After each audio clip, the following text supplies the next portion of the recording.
उलमा कहते हैं कि इजराए नबूवत के लिए जो लाजिमा उसूलों में से तीसरा उसूल है जो उलमाए कलाम ने बयान फरमाया वो ये है कि जब अल्लाह ताला किसी नबी को भेजे तो उसको एक इलाके, एक कौम और एक शहर के लिए भेजे।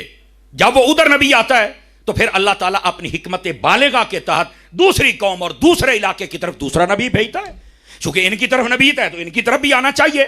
तवज्जो है ना आप सब हज़रात की? अच्छा, अगर आप हिस्ट्री पढ़ के देख लें पहले नबियों की तो ऐसे देख, कोई एक कौम का नबी है, कोई एक कबीले का नबी है, कोई एक शहर का नबी है, कोई एक मुल्क का नबी है, तो दूसरों के लिए नबी की जरूरत रहती थी।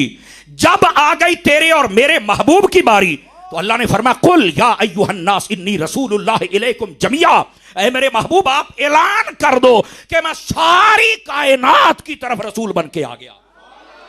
तो जब कायनात में कुछ बाकी बचा ही नहीं कि जिसकी तरफ हजूर रसूल बन के ना आए हूं तो फिर नए नबी की जरूरत ही नहीं, क्योंकि सबके रसूल तो मदीने के ताजदार हैं।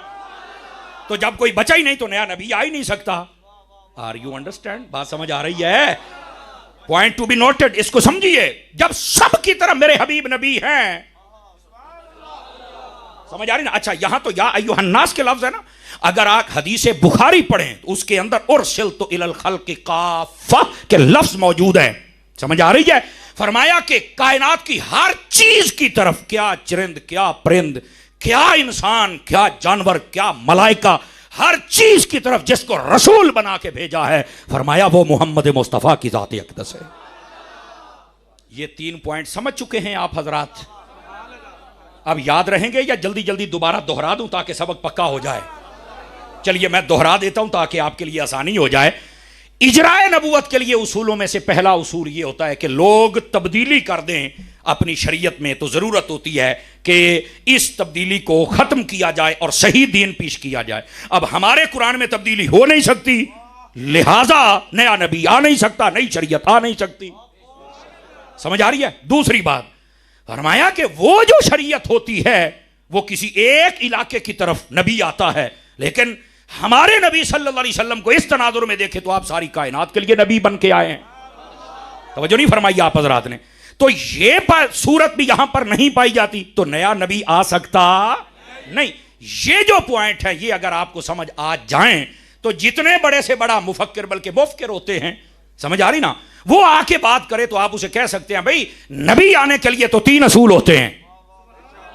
समझ आ रही है? या उनकी किताब में तब्दीली हो जाए, या फिर कोई कौम रह जाए, उनको बताया ना जाए तुम्हारा दीन मुकम्मल हो गया, या फिर उनका नबी सबकी तरफ आया ना हो।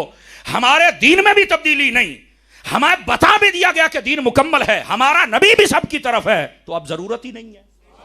जब जरूरत नहीं है तो फिर सिपाही बनना पड़ेगा और यह नारा लगाना पड़ेगा ताजदार खत्म नबूवत। अगर आप ये समझ चुके हैं, 1 मिनट तो मैं एक बात और कर लूं। यहां पर ना लोग डंडियां मारते हैं और यही गल्लां जे लोकां नूं साडियां बड़ियां दुख दियां जे कि तकरीर करते ना साहब पूरा कर छड़ दे जे, करना तो है ना। लोग कई ये भी नारा लगाते हैं, हजरत खुर्शीद मिल्लत की तवज्जो चाहता हूं और बाकी उलमा की, वो पता क्या कहते हैं?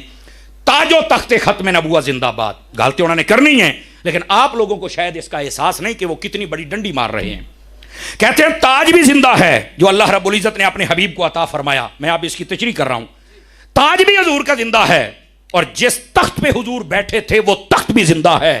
और सामने वाले कहते हैं जिंदाबाद ताजो तख्ते खत्म नबूवत, यानी हुजूर का ताज भी, हुजूर का तख्त भी जिंदा है।